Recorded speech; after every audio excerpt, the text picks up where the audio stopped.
चलो चलो तो आज हम लोग ऑर्गेनिक केमिस्ट्री में बेसिक पढ़ने वाले हैं। ऑर्गेनिक केमिस्ट्री के अंदर ऑर्गेनिक कंपाउंड्स क्या होते हैं, कैसे कैसे ऑर्गेनिक कंपाउंड्स को ऑर्गेनिक केमिस्ट्री के अंदर पढ़ते हैं।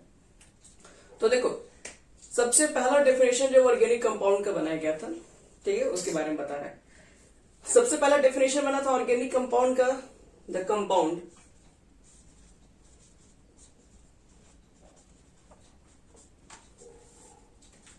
the compounds which were derived, the compound which were derived from organic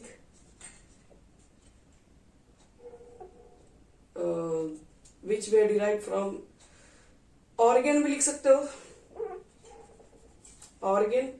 organ का मतलब होता है लिविंग बॉडीज,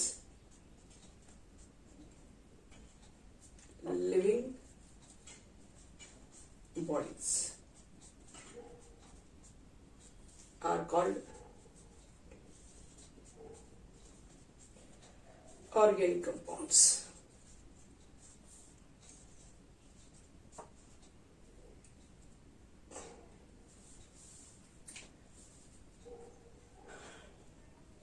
यानी कि वैसे कोई भी कंपाउंड जो ऑर्गेन से तैयार होते हैं, मतलब जो लिविंग बॉडी से तैयार हो पाते हैं, वही एक ऑर्गेनिक कंपाउंड है। और ये जो कंपाउंड की डेफिनेशन है वो बर्जेलियस के द्वारा दिया गया है।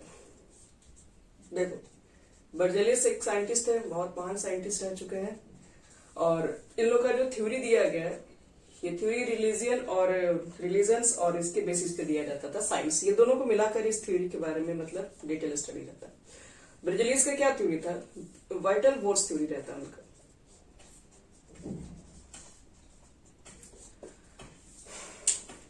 समझिए पहले ध्यान से, ये थ्योरी क्या होता है। ऑर्गेनिक कंपाउंड्स किसे कहते हैं? तो बोलते हैं जो लिविंग बॉडी से जो भी जनरेट किए जाएंगे वो ऑर्गेनिक केमिस्ट्री ऑर्गेनिक कंपाउंड होता है, और उसी तरह ऑर्गेनिक कंपाउंड को ऑर्गेनिक केमिस्ट्री के अंदर पढ़ते हैं। अब बात है कि लिविंग बॉडी से ही ऑर्गेनिक कंपाउंड तैयार करते हैं। बर्जेलियस का क्या कहना था? बर्जेलियस आपके पास एक साइंटिस्ट, उन्होंने कहा था कि आपको कोई भी ऑर्गेनिक कंपाउंड तैयार करना है तो वो एक लिविंग बॉडीज के थ्रू ही हो सकता है, क्योंकि हर एक लिविंग बॉडीज के अंदर क्या होता है कि एक तरह का मिस्टीरियस फोर्स होता है, और उसी की फोर्स की वजह से कोई भी कंपाउंड एक ऑर्गेनिक कंपाउंड बन सकता है। ऑर्गेनिक कंपाउंड होने के लिए आपको क्या चाहिए? उसके अंदर एक वाइटल फोर्स थ्योरी है। वाइटल फोर्स थ्योरी का मतलब सिर्फ यही होता है कि एक लिविंग बॉडीज के अंदर ही हो सकता है। एक डेड बॉडीज और एक लिविंग बॉडीज को डिफरेंशिएट ये थ्योरी करता है।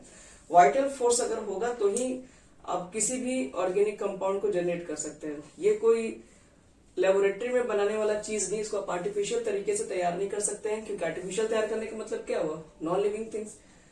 ये एक लिविंग बॉडीज के अंदर ही पाया जा सकता है। कभी भी प्रैक्टिकल इसको घर पे या लेबोरेटरी में तैयार नहीं कर सकते हैं। क्यों नहीं कर सकते हैं? क्योंकि ये क्या होता है कि एक लिविंग बॉडीज के अंदर ही पाया जाने वाला एक तरीके का ये फोर्स होता है, और इसी से ऑर्गेनिक कंपाउंड को हम लोग तैयार कर सकते हैं।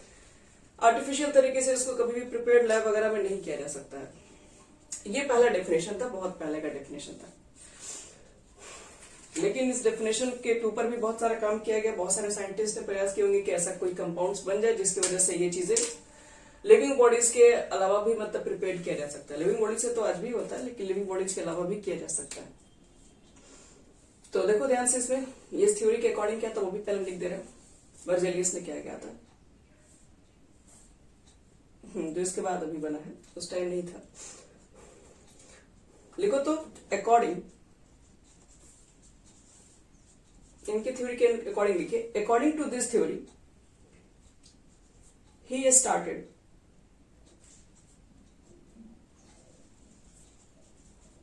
started that organic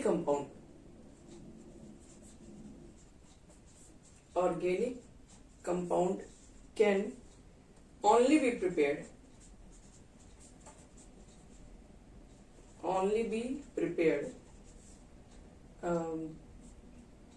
by living bodies.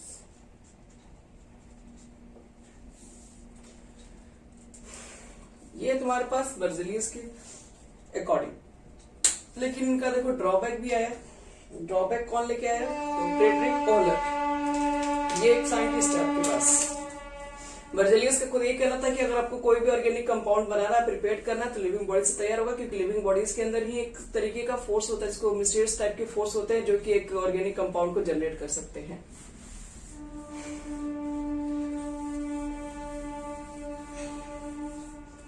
अब देखो इसके अंदर इनका ड्रॉबैक, ये साइड बैक जो ही बोल सकते हो, इनका ड्रॉबैक क्या बना? देखो इनका ड्रॉबैक यही बना, आपके पास आए ओहलर एक साइंटिस्ट है, give the first blow to vital force theory.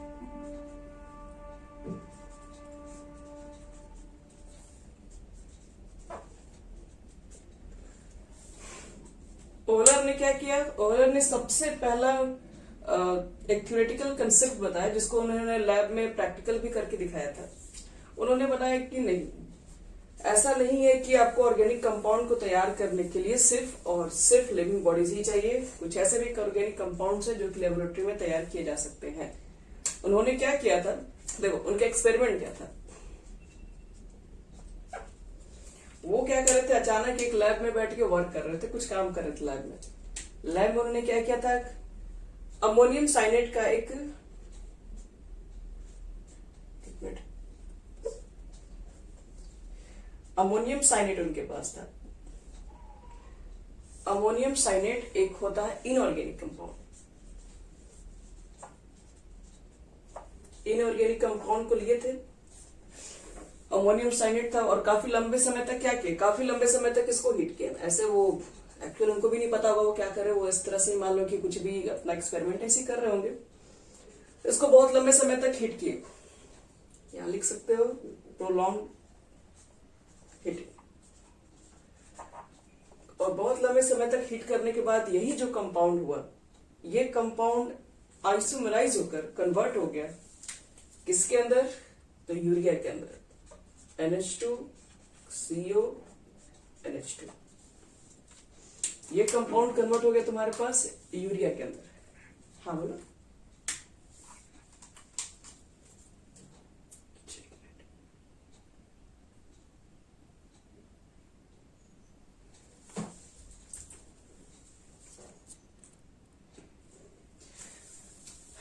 देखो ये जो अमोनियम साइनेट जो कि एक इनऑर्गेनिक कंपाउंड था, काफी लंबे टाइम तक हीट करने के बाद ये जो आपके पास ऑर्गेनिक कंपाउंड था, ये कन्वर्ट हो गया यूरिया में। और यूरिया के बारे में सबको मालूम था कि यूरिया एक ऑर्गेनिक कंपाउंड है। तो ये एक ऑर्गेनिक कंपाउंड है, इसको तैयार कर लिया गया एक इनऑर्गेनिक कंपाउंड से। तो इनऑर्गेनिक कंपाउंड के तो कोई लिविंग बॉडीज है नहीं, ये तो हम लोग क्या लेबोरेटरी में भी प्रिपेयर कर सकते हैं ये कंपाउंड्स को। तो ये कंपाउंड को लैब में बनाया जा सकता है। इनऑर्गेनिक कंपाउंड है अमोनियम साइनेट, ध्यान रखिए। ये अमोनियम साइनेट एक इनऑर्गेनिक कंपाउंड था जिसको लैब में हम लोग तैयार कर सकते थे, और उससे फॉर्म कर लिया गया यूरिया। यूरिया एक ऑर्गेनिक कंपाउंड था, मतलब कि एक इनऑर्गेनिक कंपाउंड से एक ऐसे कंपाउंड जो कि आर्टिफिशियल तैयार कर सकते हैं, उसको काफी लंबे टाइम तक हीट करने पर जब वो यूरिया में कन्वर्ट हो गया जो कि एक ऑर्गेनिक कंपाउंड है, तब बर्जेलियस की जो थ्योरी थी वाइटल फोर्स थ्योरी, वो तुम्हारा क्या हो गया, उसी दिन से फिर फेल हो गया। उतने लंबे समय तक चलने के बाद वो थ्योरी उसके बाद क्या हो गया, पूरी तरीके से आपके पास फेल हो गया। इसलिए फेल हो गया क्योंकि एक इनऑर्गेनिक कंपाउंड से ऑर्गेनिक कंपाउंड को तैयार किया जाने लगा उस टाइम। तब देखो इसके बाद, इसी के बाद जब मालूम चल गया कि एक इनऑर्गेनिक कंपाउंड से, मतलब एक ऑर्गेनिक कंपाउंड को तैयार करने के लिए हमको कोई जरूरी नहीं है कि एक लिविंग बॉडीज ही चाहिए, विदाउट लिविंग बॉडीज के भी ऑर्गेनिक कंपाउंड तैयार हो सकते हैं। तो उसके बाद क्या कि बहुत सारे साइंटिस्ट लोग आए कि ऐसा पॉसिबल है तो क्यों ना हम लोग भी जाके लेबोरेटरी में ट्राई करें, और भी कंपाउंड्स ऑर्गेनिक कंपाउंड हो सकते हैं जो कि एक नॉन लिविंग के थ्रू ही निकाले जा सकते हैं। तो जैसे देखो ये बात मालूम चल गया ना कि ऑर्गेनिक कंपाउंड तुम्हारे पास आर्टिफिशियल तरीके से भी बना सकते हैं। उसके बाद बहुत सारे साइंटिस्ट लोगों ने क्या किया, प्रयास किया, जा जाके लेबोरेटरी में बनाना स्टार्ट किया। तो बनाते बनाते बनाते इतना सारा ऑर्गेनिक कंपाउंड बनने लगा कि अब उसको क्या करना पड़ा, क्लासिफिकेशन करना बहुत जरूरी हो गया। बहुत ज्यादा ऑर्गेनिक कंपाउंड्स वगैरह बन चुके हैं। तो अब हम लोग पढ़ेंगे कि ऑर्गेनिक कंपाउंड्स क्या होता है, तो वो तो हमारा समझ में आ गया। ऑर्गेनिक कंपाउंड्स क्या था आपके पास, पहले के डेफिनेशन के अकॉर्डिंग जो कि लिविंग बॉडीज के जो भी कंपाउंड लिविंग बॉडीज के थ्रू ऑब्टेन किए जाएंगे वही आपके पास ऑर्गेनिक कंपाउंड था, जो कि वाइटल फोर्स थ्योरी बर्जेलियस का दिया हुआ था। ऑलर ने कहा था नहीं ऐसा कोई बात नहीं है, लिविंग बॉडीज के अलावा भी ऑर्गेनिक कंपाउंड को आर्टिफिशियल तरीके से लेबोरेटरी में बनाया जा सकता है। तो अगर देखा जाए आज के डेफिनेशन के अकॉर्डिंग तो पहले वाला भी तो सही है, आज वाला भी अगर देखा जाए तो इसमें वैसे बोलते हैं वैसे कंपाउंड जिसके अंदर मेनली कार्बन्स, हाइड्रोजन्स और ऑक्सीजन और भी डेरिवेटिव हो सकता है, सल्फर्स भी होते हैं, फास्फोरस भी होते हैं, नाइट्रोजन भी होते हैं, ये सबका मिक्सचर होता है जिसमें कार्बन हाइड्रोजन तो कंपल्सरी है, ये तो रहेंगे। इसके अलावा और भी अदर एलिमेंट्स हो सकते हैं, वो सबको ऑर्गेनिक कंपाउंड्स कहते हैं। तो देख लेते हैं ऑर्गेनिक कंपाउंड्स में कौन कौन से कैसे कैसे क्लासिफिकेशन है। अब अगला हेडिंग तुम लोग का यही है, क्लासिफिकेशन ऑफ ऑर्गेनिक कंपाउंड। एक ऑर्गेनिक कंपाउंड सबसे पहला जो बना था उसका नाम था यूरिया। उसके बाद में भी बहुत सारे ऑर्गेनिक कंपाउंड बनने स्टार्ट हो गए। अब देखो कौन कौन से इतने सारे कंपाउंड्स बने जिसकी क्लासिफिकेशन करना इंपॉर्टेंट है। तो लिखिए classification of organic compound.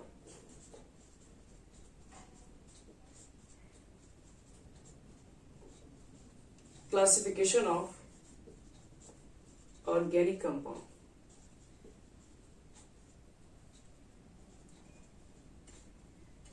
On the basis of a structure,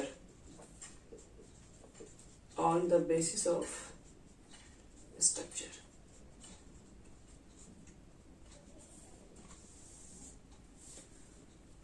चलो क्लासिफिकेशन के अंदर देखो क्या क्या क्लासिफाइड किया गया। इसको सबसे पहले याद रखना, क्लासिफिकेशन दो पार्ट में किया गया। जब बहुत सारे ऑर्गेनिक कंपाउंड बनने लगे तो उसका क्लासिफिकेशन भी करना जरूरी हो गया। उसको दो पार्ट में हम लोग क्लासिफिकेशन किया। सबसे पहला था आपके पास ओपन चेन, या फिर इसको बोलते हैं एसाइक्लिक चेन। एक तो इसको ओपन चेन में क्लासिफिकेशन किया गया और दूसरा इसको हम लोग क्लोज्ड चेन, क्लोज्ड चेन बोल दो या फिर इसको साइक्लिक चेन भी बोल सकते हो। बस ऑर्गेनिक कंपाउंड को बच्चे लोग याद रखना, टू पार्ट में क्लासिफिकेशन किया गया है। एक ओपन चेन और साइक्लिक चेन उसको कहते हैं, दूसरा को कहते हैं क्लोज्ड चेन या फिर इसको साइक्लिक चेन भी कहते हैं। चलो अब बात करेंगे ओपन चेन और साइक्लिक चेन क्या होता है, या साइक्लिक कंपाउंड्स वगैरह क्या होता है। तो देखो नाम से ही क्लियर है, इसके अंदर कोई खास डेफिनेशन नहीं। ओपन चेन है मतलब जिसका चेन पूरी तरीके से क्या होगा, खुला होगा। लिखो इन विच, ओपन चेन के अंदर क्या होगा, इन विच no closed or cycle is present। यहां पे साइड में लिख के सकते हो कि ओपन चेन के अंदर डेफिनेशन है। ओपन चेन उसको कहते हैं जिसके अंदर कोई भी क्लोज किसी तरह का क्लोज रिंग ना दिखना चाहिए और ना ही किसी तरह का कोई साइक्लिक फिगर होना चाहिए। साइक्लिक मतलब वही क्लोज फिगर को ही बोलते हैं। इस तरह का अगर कंपाउंड के अंदर कोई भी फिगर नहीं है, मतलब सिर्फ हर तरह से ब्रांचेस दिखाई दे रहे हैं, वो भी ओपन ब्रांचेस दिख रहे हैं, तो वो तुम्हारे पास क्या है, ओपन चेन और साइक्लिक चेन कहलाते हैं। जिसको हम लोग क्या किए, जिसको हम लोग दो पार्ट में कैटेगराइज किए हुए हैं। देखो इसको टू पार्ट में किसी किसी डिवाइड किया। एक तो होता है सेचुरेटेड, सेचुरेटेड कंपाउंड होता है, और तुम्हारे पास दूसरा जो होगा वो अनसेचुरेटेड भी हो सकता है, अनसेचुरेटेड।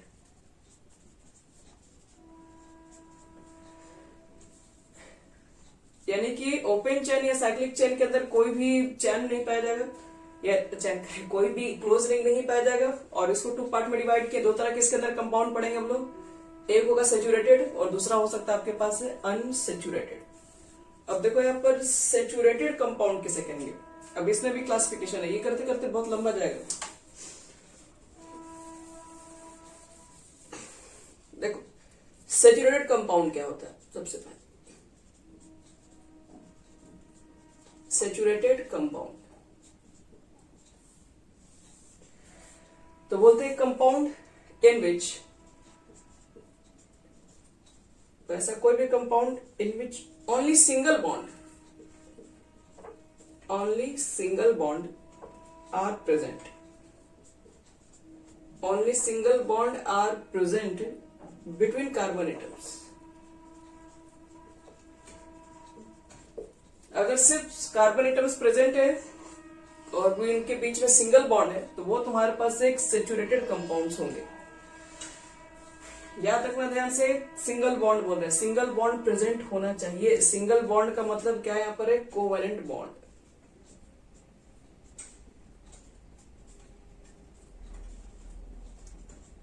कोवैलेंट बॉन्ड होना चाहिए वो, तो उसके अंदर शेयर होना चाहिए।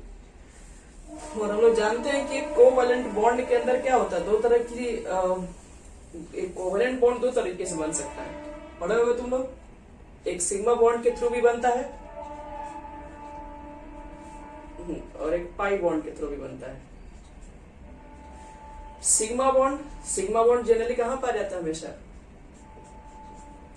सिंगल बॉन्ड में, यानी कि कोई भी कंपाउंड में सबसे पहला जो बॉन्ड बनता है वो सिंगल बॉन्ड ही बनता है, सिग्मा बॉन्ड बनता है। पाई बॉन्ड कहां पाया जाता है बच्चे लोग, तो डबल बॉन्ड में कितना पाई बॉन्ड होता है बोलो, एक पाई बॉन्ड होता है। और ट्रिपल बॉन्ड में, और याद रहे एक बात हमेशा कि सिग्मा तो दोनों में होगा, डबल बॉन्ड बनेगा तो पहला बॉन्ड तो सिग्मा ही होगा उसका। तो इस चीज को ध्यान रखना क्योंकि इसमें ना सब कुछ पढ़ना है मिक्स से, जितना आप करके आए उधर क्या बोलते हैं कार्बन नहीं और केमिकल बॉन्डिंग, वो सब तो यहाँ पे यूज होगा ही होगा। तो अब हम लोग को देखना ये है कि सैचुरेटेड कंपाउंड वैसे कंपाउंड जिसे बताया गया कि single bond between carbon atoms के बीच में सिंगल बॉन्ड पाए जाते हैं, तो उस तरह के कंपाउंड्स को बोलते हैं सैचुरेटेड कंपाउंड। अब इसके भी टाइप्स हैं, सैचुरेटेड कंपाउंड्स के टाइप्स कौन सा होते हैं, तो सबको मालूम है एल्केन्स होते हैं। सैचुरेटेड कंपाउंड के टाइप्स, इसके टाइप्स में ये तुम्हारा एल्केन्स आता है। और एल्केन के लिए फॉर्मूला क्या लिखते हो,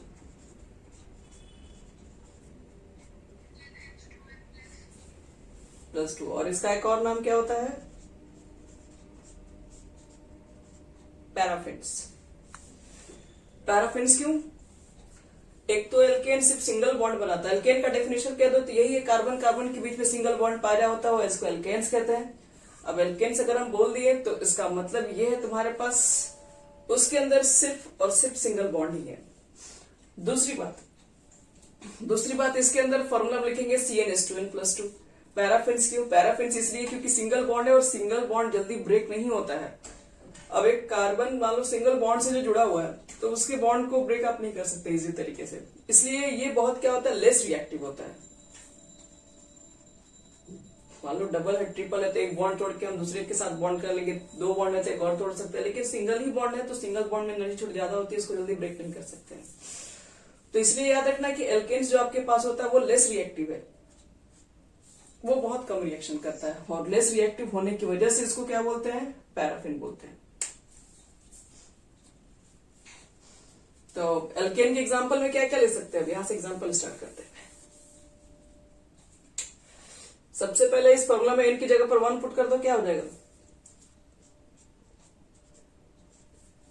n की जगह पर 1 रखोगे तो CH4 ही ना होगा, और CH4 का स्ट्रक्चर तो हर बच्चे को पता है कैसे बनता है। सिग्मा बॉन्ड कितना इसमें लिखते हैं हम लोग हैं, कितना सिंगल बॉन्ड दिख रहा है, तो हो गया खत्म। n कमांड 2 पुट कर लो, C2H6 C2 और H6 हो जाएगा। कार्बन 2 लिख दो, हाइड्रोजन 6 है तो 1 2 3 1 2 3 हो गया। तो इसमें कुल कितना सिग्मा बॉन्ड हो जाएगा, तो 1 2 3 4 5 6 7।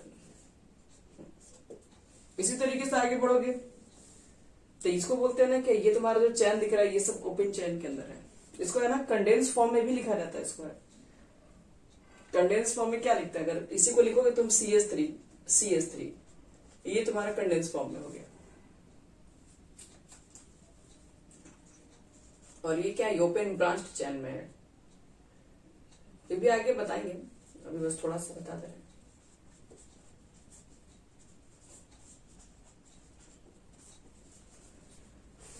जैसे मान लो कि हमको लिखना है हेक्सेन का फॉर्मूला, तो हेक्सेन का क्या होता है, C3 कहां से आएगा, C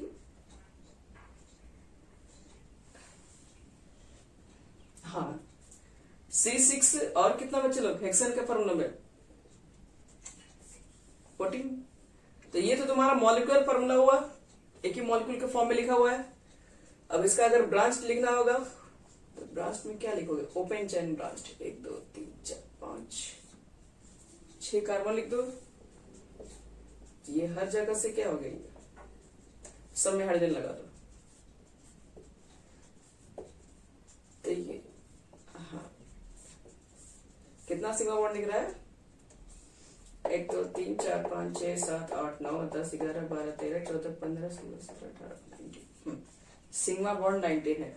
अगर इसका मुझे लिखना होगा कंडेंस फॉर्म, ये तो ओपन चेन के फॉर्म में लिखा हुआ है, तो यहां पर क्या लिखोगे, 3 देखो CH2 CH2 CH2 CH2।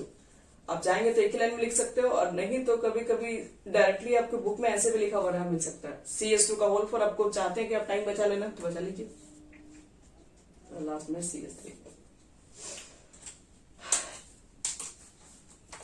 तो ये तुम्हारे पास हो गया एल्केन्स के एग्जांपल जो कि आते थे सैचुरेटेड कंपाउंड्स के अंदर। अब लिखना है अनसैचुरेटेड कंपाउंड।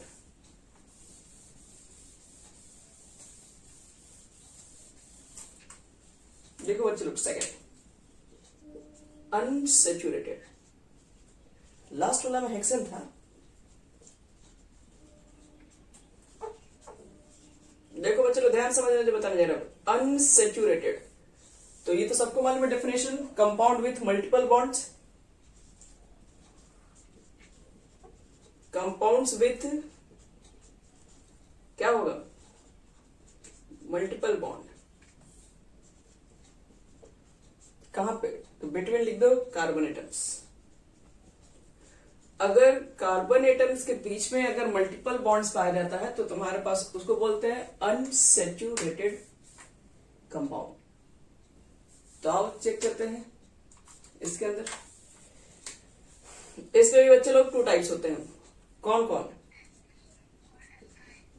चलो वेरी गुड। एल्कीन का क्या लिखते हो फॉर्मूला बोलो,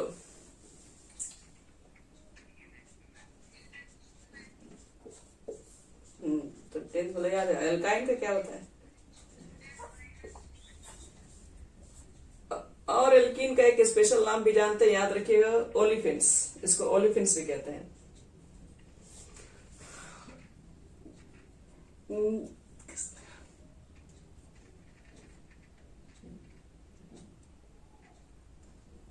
यहां देखो ओलिफिन्स। ओलिफिन्स का मतलब क्या है, लिख सकते हो oil generating substances, oil generating substances.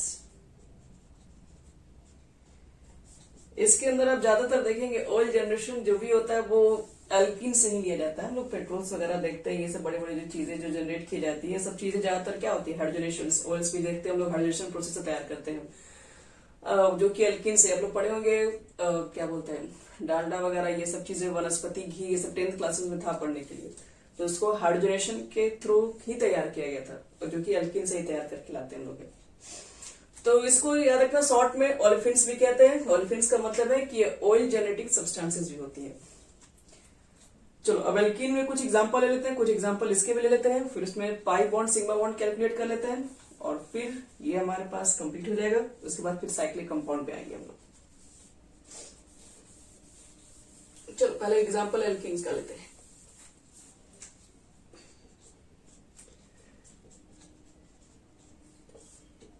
तो एल्कीन्स के लिए तो कार्बन कार्बन के बीच में डबल बॉन्ड ही चाहिए। चलो पहला एग्जांपल क्या लिखोगे इसमें, क्या लिख सकते हो ना, डेफिनेशन समझ में आ रहा है ना, दो लिखोगे compounds which contain double bond. चलो इसमें आपको देखना है एग्जांपल क्या क्या ले सकते हैं। फॉर एग्जांपल पहला ही एग्जांपल पहले, तो फॉर्मूला था तुम्हारे पास CnH2n, n की जगह पर 1 पुट करोगे तो क्या एक कंपाउंड बनता है CH2। CH2 बच्चे कंपाउंड नहीं बनेगा, कार्बन की वैलेंसी पूरा नहीं है, तो n की जगह पर 1 छोड़ दीजिए, n की जगह पर आप 2 से स्टार्ट कीजिए सीधे, तो C2H4। इसको हम लोग क्या बोलते हैं, एथिन। और ये तो IUPAC नेम होता है ना, कॉमन नेम, इसको क्या बोलते हैं, एथिलीन।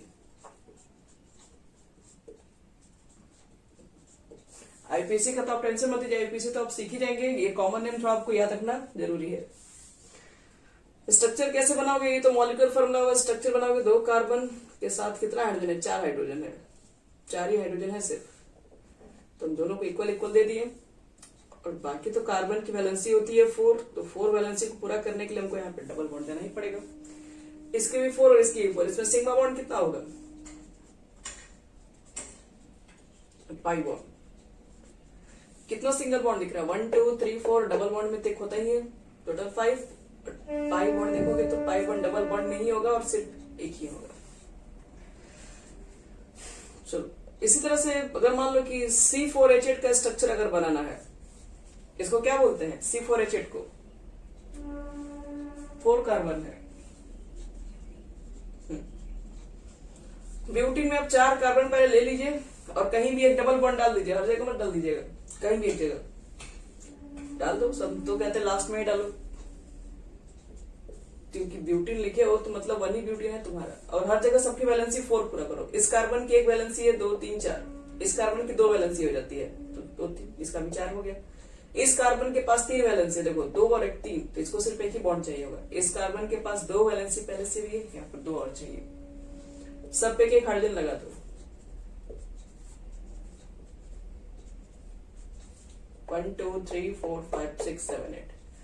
सिग्मा बॉन्ड कितना दिख रहा है, पाई बॉन्ड कितना दिख रहा है,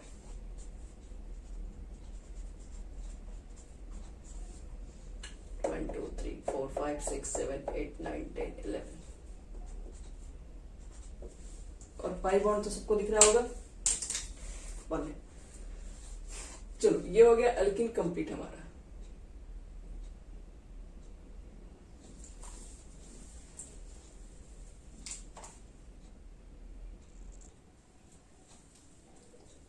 चलो इसके बाद पढ़ेंगे हम लोग एल्काइन।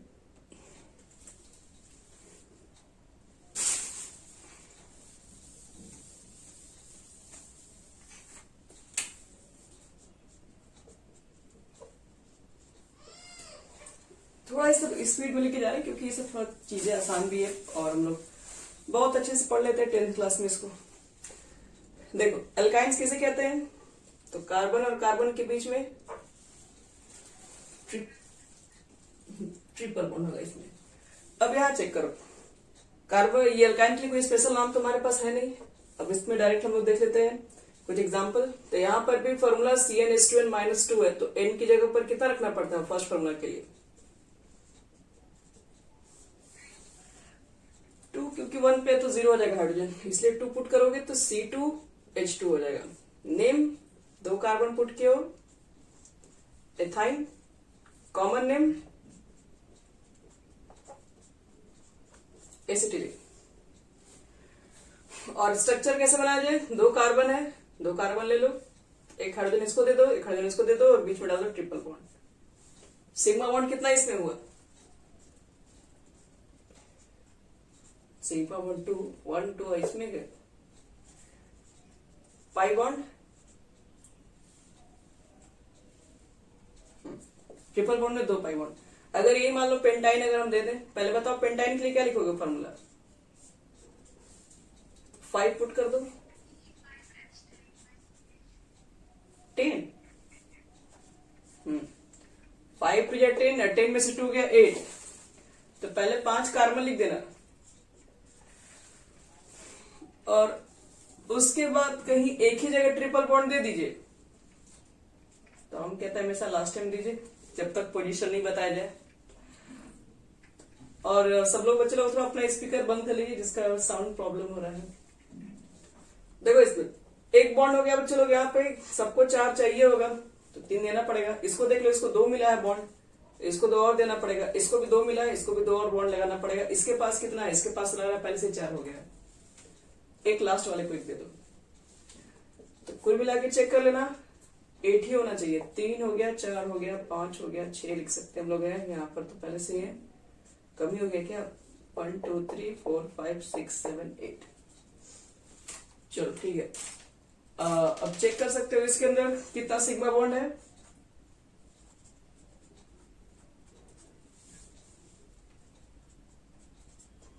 Pi bond. चलो ये हमारा हो गया कंप्लीट। ये हम लोग पढ़ चुके हैं। क्या ये हम लोग एसाइक्लिक के अंदर पढ़ रहे थे। एसाइक्लिक का मतलब था ओपन चेन। ओपन चेन का मतलब क्या था, उसको पहले हम लोग क्या किए, एसाइक्लिक को पहले हम लोग डिवाइड किए। एसाइक्लिक का डेफिनेशन यही था, जो साइक्लिक ना हो वो साइक्लिक है, सीधी सी बात है। इसको दो पार्ट में डिवाइड किया गया था, सैचुरेटेड और अनसैचुरेटेड। सैचुरेटेड के अंदर सिर्फ एल्केन्स था और अनसैचुरेटेड के अंदर एल्कीन्स था और एल्काइंस था। चलो अब पढ़ते हैं साइक्लिक के बारे में। साइक्लिक कंपाउंड्स क्या होते हैं, लिखो बच्चे लोग। सेकेंड इसके क्लासिफिकेशन है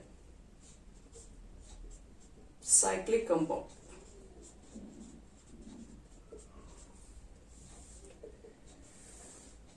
तो बोलेंगे क्या हम लोग, कंपाउंड, कंपाउंड विथ साइकिल और closed ring.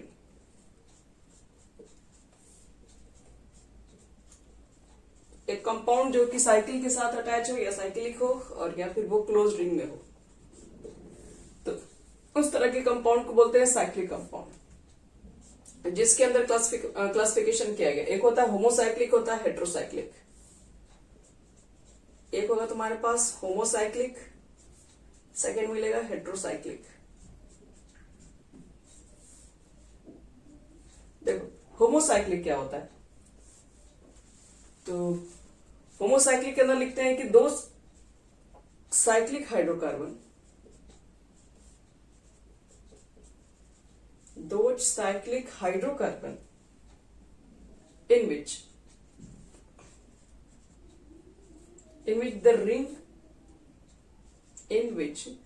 the ring part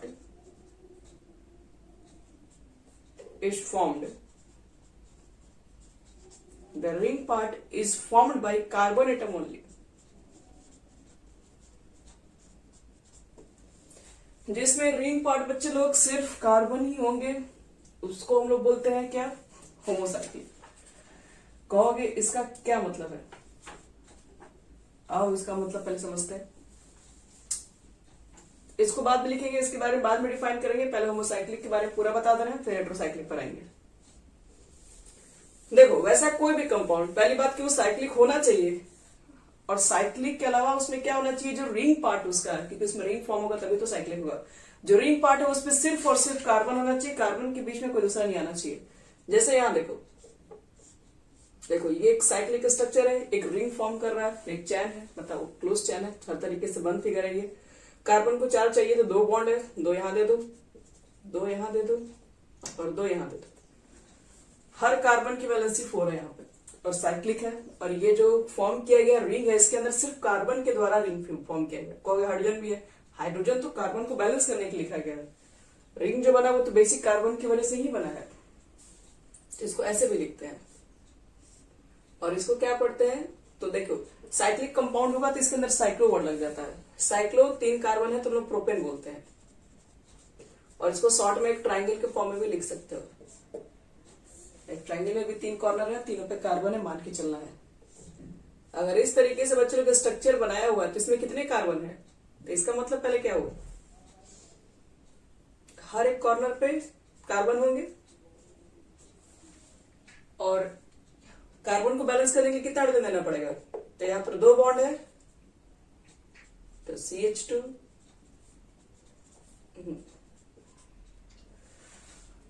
तो थोड़ा ध्यान देना, इसका फॉर्मूला ना बहुत एल्कीन जैसा मिलता है। क्यों, देखो कार्बन कितना इसमें है, C3, 2 2 4 2 6, C3H6। बताओ तो C3H6 किसका फॉर्मूला में था, इस CnH2 जैसा दिख रहा है कि नहीं। हाँ थोड़ा ध्यान दीजिएगा आप लोग, जब आइसोमर पढ़ेंगे थोड़ा वहां पे आप लोग को मेहनत करना पड़ जाएगा। एल्कीन के अंदर आइसोमर सिर्फ एल्कीन का ही नहीं बनता है, ये साइक्लो वाला कंपाउंड का भी बनता है, C4H8। इसको क्या पढ़ेंगे, इसका नेम ही लिखेंगे तो क्या लिखेंगे अभी, तो पहले तो साइक्लिक फिगर, हाँ साइक्लिक फिगर है तो साइक्लो लगा दो, फिर ब्यूटेन लगा दो। इसी तरीके से बच्चे लोग साइक्लो के साथ अलावा बहुत सारा ये भी हो सकता है तुम्हारे पास। इसको क्या पढ़ोगे,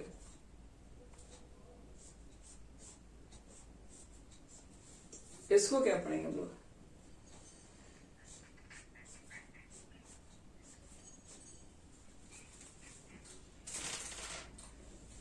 ये तो तुम्हारा हो जाएगा साइक्लोपेंटेन, 5 कार्बन है।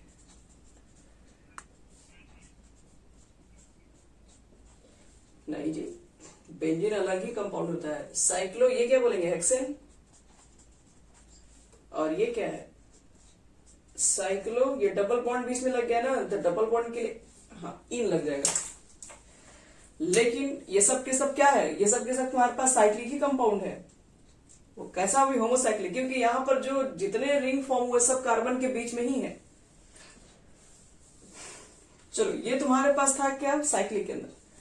अब साइक्लिक को भी बच्चे लोग क्या किया है, 2 पार्ट में डिवाइड किया गया, ध्यान रखिएगा। साइक्लिक को भी एक होता है एरोमेटिक कंपाउंड, बेटा इसको हम पूरा क्लासिफिकेशन आज पढ़ा देना, थोड़ा सा आप लोग रुक जाइएगा। अब देखो तुम्हारे पास साइक्लिक को भी डिवाइड किया गया। साइक्लिक नहीं समझोगे कि एरोमेटिक कंपाउंड के अंदर ही आता है। एक मिनट, एटो नहीं, aromatic.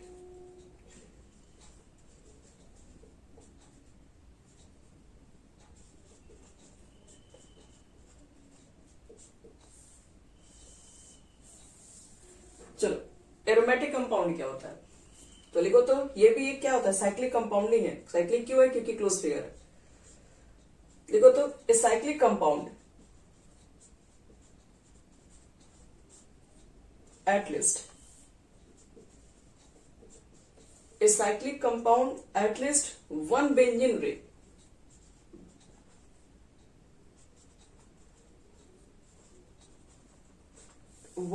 benzene ring and characterized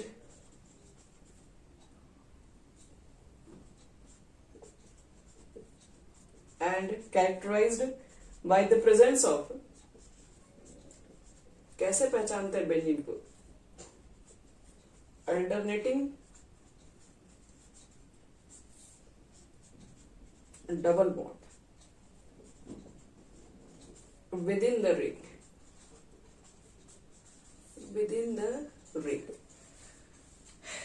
यहां देखो पहले तो कह रहा है कि एरोमेटिक कंपाउंड्स क्या होता है, एक तरह का साइक्लिक कंपाउंड ही होता है। ध्यान रखना इसके अंदर साइक्लिक कंपाउंड को 2 पार्ट में डिवाइड किया गया, ध्यान रखिएगा। तो ये क्या होता है, एरोमेटिक कंपाउंड भी एक टाइप ऑफ साइक्लिक कंपाउंड है, लेकिन थोड़ा सा अलग है क्योंकि इसके अंदर बेंजीन रिंग चाहिए आपको एटलीस्ट। मतलब कम से कम अगर किसी भी कंपाउंड के अंदर कम से कम अगर एक बेंजीन रिंग प्रेजेंट है तो वो एक एरोमेटिक कंपाउंड होगा। ध्यान रखना एरोमेटिक कंपाउंड है। और बेंजीन रिंग को पहचानने का तरीका आपके पास है, क्या होता है कि अल्टरनेटिंग डबल बॉन्ड पाया जाता है उस रिंग के अंदर। देखो कैसे, अगर ये मान लो कि पूरा इस तरीके से रहता है तो ये तो साइक्लिक कंपाउंड है ही, और साइक्लिक में भी ये होमोसाइक्लिक है। लेकिन साइक्लिक कंपाउंड में अगर मान लो कि तुम्हारे पास अल्टरनेटिंग डबल बॉन्ड मिल जाए तो वो साइक्लिक कंपाउंड को क्या बोलते हैं, बेंजीन कहेंगे। जिसके अंदर याद रखना आपके पास अल्टरनेटिंग डबल बॉन्ड पाया जाता है साइक्लिक कंपाउंड्स के अंदर, होमोसाइक्लिक कंपाउंड के अंदर, तो वो तुम्हारे पास एक बेंजीन हो जाएगा। ये तुम्हारे पास एक बेंजीन है। अब हम लोग क्या करते हैं कि एरोमेटिक कंपाउंड्स के अंदर हम लोग टाइप्स को भी देखते हैं। इसके अंदर क्या होते हैं, 2 टाइप्स होते हैं। एक तो होता है बेंजीनॉइड बोलते हैं इसको, एक को बोलते हैं बेंजीनॉइड और दूसरे को बोलेंगे नॉन बेंजीनॉइड।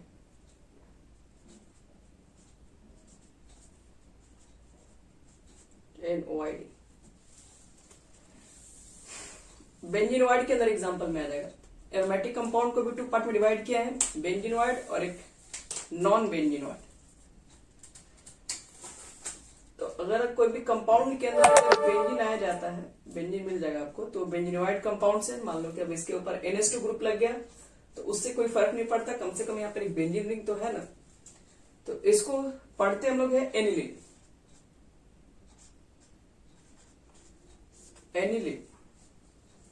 अगर इस बेंजीन के ऊपर कल को अगर OH ग्रुप मिल जाता है तो उसको पढ़ते हैं फिनॉल। बस अभी बता रहे हैं सिर्फ इसके बारे में, ये सब पढ़ोगे डिटेल, ये सबका नेमिंग वगैरह के बारे में भी। अगर बेंजीन के ऊपर अगर OH ग्रुप दिखता है तो उसको हम लोग पढ़ते हैं फिनॉल पढ़ते हैं,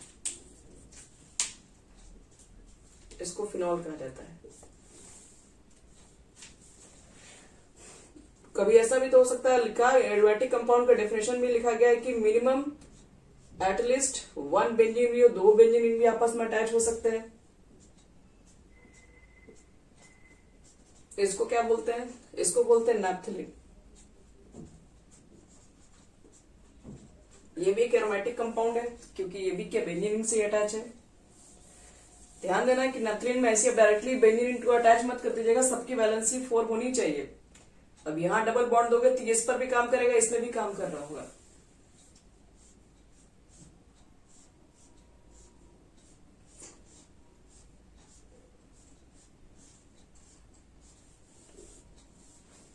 ध्यान देखो।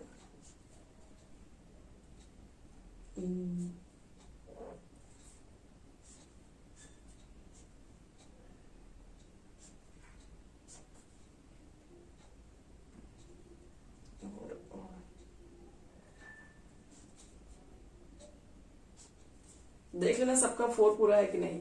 इस कार्बन का कितना बॉन्ड दिख रहा होगा? 1 बॉन्ड, 2 बॉन्ड, तो 4 बॉन्ड। इस कार्बन का कितना बॉन्ड होगा यहाँ पे? तो 2, 1, 3, 1, 4। हर कार्बन का 4 होना चाहिए। इसका नाम क्या होता है? इसको बोलते हैं एंथ्रासीन। 3 बेंजीन एक में अटैच होता है। तो ये सब जितने कंपाउंड्स थे बच्चे लोग, इसको बेंजीनोइड बोलते हैं। ये टाइप ऑफ ऑर्गेनिक कंपाउंड्स है क्योंकि इसके अंदर क्या है? इसके अंदर बेंजीन की प्रॉपर्टी है, इसके अंदर बेंजीन है। बेंजीन प्रॉपर्टी का मतलब क्या है कि एक साइक्लिक कंपाउंड के अंदर क्या है? डबल बॉन्ड है, alternative. 1 minute.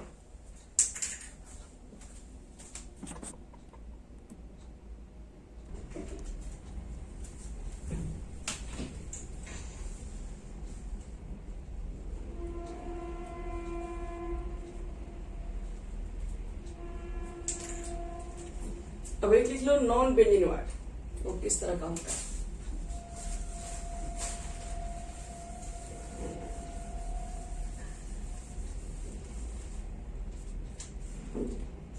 Non benzenoid compounds. तो नॉन बेंजीनोइड नाम से क्लियर है, बेंजीन जैसा नहीं होगा। यानी कि non benzenoid compounds are the aromatic compound containing ring other than benzene. Benzene को छोड़ के और भी अगर कोई आपके पास रिंग आएगा और रिंग के अंदर एरोमेटिसिटी होनी चाहिए, यानी इसको ऐसे लिखो नॉन बेंजीनोइड।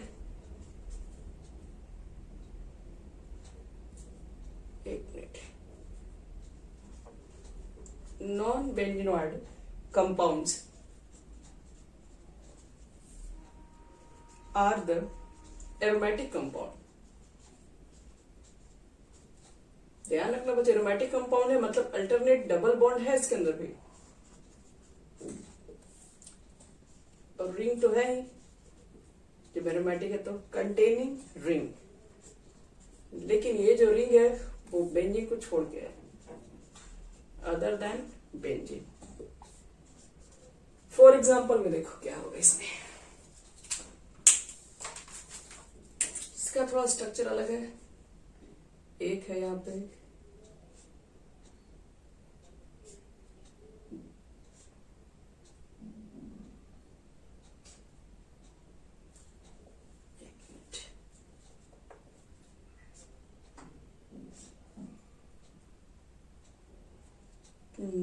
एक होता है यहाँ पे है। 1 मिनट, एक यहाँ पे कर दो और एक यहाँ पे रहता है बीच में, और शायद एक और रहता है यहाँ पे। यहाँ पे कुछ डबल बॉन्ड करके।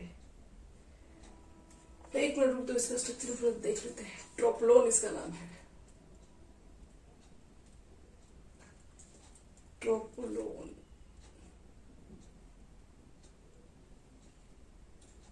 देखो इसका, ये नॉन बेंजीनोइड कंपाउंड होता है।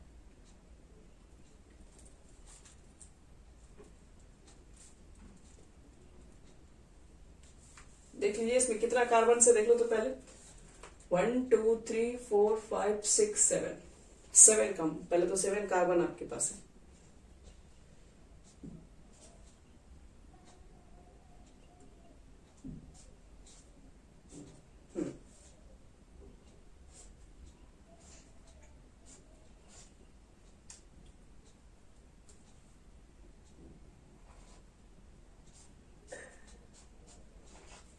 हो गया, सब लोग बना दिए।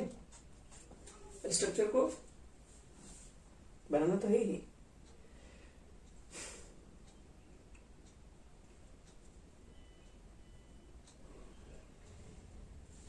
एक दो तीन इसका हो चुका है।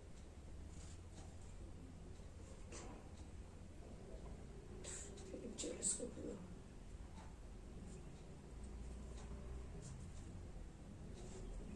चलो, और इसका स्ट्रक्चर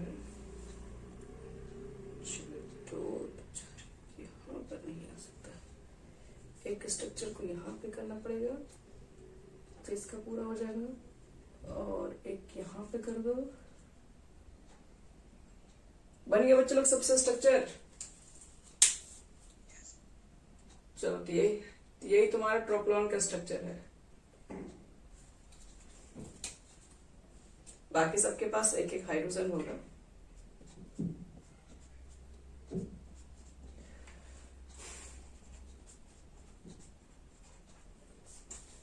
ये जो कंपाउंड्स है ये बेंजीन तो है नहीं, लेकिन एरोमेटिक कंपाउंड है क्योंकि इसके अंदर अल्टरनेट डबल बॉन्ड है। तो ये तुम्हारे पास बेंजीनॉइड है, नॉन बेंजीनॉइड कंपाउंड्स। अब एक लास्ट बच जाता है क्या हमारे पास, पूरा खत्म हो गया होमोसाइक्लिक के अंदर। अब आता है हेट्रोसाइक्लिक। हेट्रोसाइक्लिक देखो कंपाउंड्स क्या होता है, बस ये लास्ट है, उसके बाद क्लासिफिकेशन। बोलिए क्या बोल रहे हैं?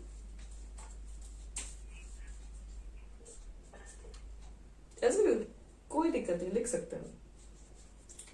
Heterocyclic compound, heterocyclic aromatic compound बोलते हो।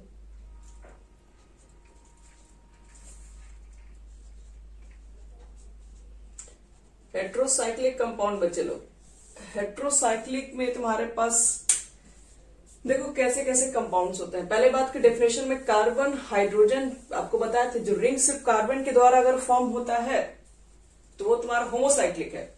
अगर आपका जो रिंग है उसमें सिर्फ कार्बन के अलावा अदर एलिमेंट भी हैं तो वो तुम्हारा हेट्रोसाइक्लिक हो जाएगा। यानी बोल सकते हो कि दो साइक्लिक कंपाउंड, दो cyclic compound with ring formation, ring formation include carbon atom and some heteroatom, heteroatom like nitrogen, oxygen, sulfur etc.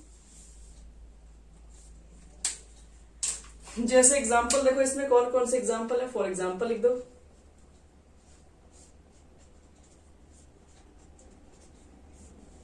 देखो ये रिंग दिख रहा है, कार्बन के अलावा एक और ऑक्सीजन के बीच में लग गया है, इसको बोलते हैं ऑक्सीजन। देखो एक और रिंग दिखा रहा है स्ट्रक्चर,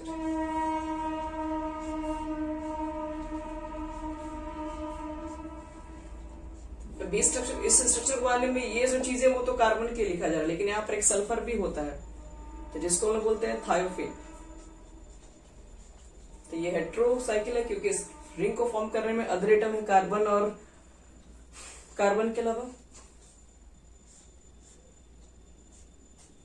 अगर इसी बीच में ऑक्सीजन को डाल दो तो इसको बोलते हैं क्या, फ्यूरन, फ्यूजन। और अगर इसी में अगर हम नाइट्रोजन को डाल दें तो यहाँ पर नाइट्रोजन की वैलेंसी तो 3 होती है, एक और H को देना पड़ेगा, तो इसको बोलते हैं पाइरोल, PyROL। तो ऐसे कोई भी साइक्लिक कंपाउंड्स जिसको बनाने में हम लोग को क्या यूज करना पड़ गया होगा, जिसको बनाने में हम लोग के पास रिंग स्ट्रक्चर के अंदर कार्बन के अलावा अदर एटम को भी ऐड किया गया हो, तो उस तरह के एटम्स को हम लोग बोलते हैं, उस तरह के आपके पास कंपाउंड्स को बोलेंगे हेट्रोसाइक्लिक कंपाउंड। हाँ बोलिए।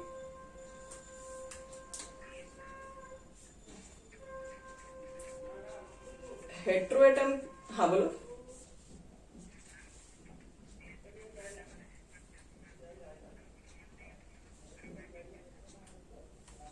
किस ये देखिए, हम सिर्फ यहाँ पर एरोमेटिक ही कंपाउंड लेके नहीं चल रहे हैं, हर तरह के कंपाउंड है। इसमें ये एरोमेटिक है तीनों कंपाउंड, ठीक है, और ये सिर्फ साइक्लिक के अंदर आएगा। जैसे कि हम लोग पढ़े थे ना, साइक्लिक कंपाउंड के अंदर भी एक एरोमेटिक कंपाउंड बनता है। तो साइक्लिक, ये जो फिगर है वो क्या है, साइक्लिक कंपाउंड है कि नहीं, ये एक साइक्लिक कंपाउंड है। तो साइक्लिक के अंदर भी तुम्हारे पास होमोसाइक्लिक नेचर है, और वो साइक्लिक के अंदर क्या दिखाएगा, एक हेट्रोसाइक्लिक भी होता है, और ये एग्जाम्पल हेट्रोसाइक्लिक में हो जाएगा, और ये जो एग्जाम्पल होगा वो एरोमेटिक हेट्रोसाइक्लिक में आएगा। समझ में आ रहा है दो बात, इसमें दो चीजें एक साथ है। ये ऊपर ऑक्सीजन OXIRANE। तो देखो बच्चे लोग, हेट्रोएटम याद रखना कि आप जो हेट्रोएटम यूज करें, जैसे सल्फर यहाँ पर हेट्रोएटम है, ऑक्सीजन यहाँ पर हेट्रोएटम है, नाइट्रोजन यहाँ पर हेट्रोएटम है, वो कम से कम डाईवैलेंट वाला तो होना चाहिए। डाईवैलेंट और ट्राईवैलेंट हो चला जाएगा, लेकिन मोनोवैलेंट नहीं होना चाहिए, ध्यान रखिएगा। मोनोवैलेंट क्यों नहीं होना चाहिए, अब खुद से बताओ कि अगर वो मोनोवैलेंट को अगर हम बीच में लगा दें तो रिंग में, तो दोनों तरफ से कहां से वो बॉन्ड बना पाएगा, तो एक ही बॉन्ड बना पाएगा। तो एक तरह का तो रिंग फिर तोड़ देगा, तो फिर वो रिंग जब टूट जाएगा तो फिर रिंग तो होगा ही नहीं, स्ट्रक्चर साइक्लिक का स्ट्रक्चर ही नहीं होगा। तो इसलिए ध्यान रखना कि आप जब भी हेट्रोएटम यूज करेंगे तो वो होना चाहिए तुम्हारा डाईवैलेंट या फिर ट्राईवैलेंट भी हो सकता है।